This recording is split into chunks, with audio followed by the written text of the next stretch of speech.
পবিত্র ঈদুল আজহা উপলক্ষে গ্রাম থেকে কোরবানির পশু বোঝাই গাড়ি ঢাকার উদ্দেশ্যে যাত্রা।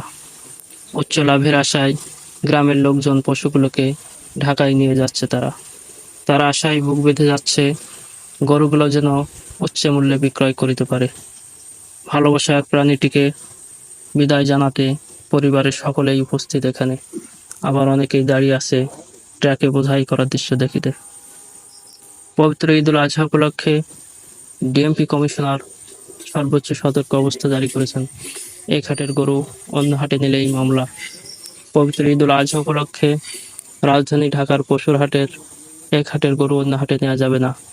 কেউ যদি এক হাটের গরু অন্য হাটে নেয় তাহলে তার বিরুদ্ধে প্রয়োজনে ছিনতাই মামলা দেওয়া হবে বলে জানিয়েছেন Dhaka metropolitan police DMP commissioner Habibur Rahman.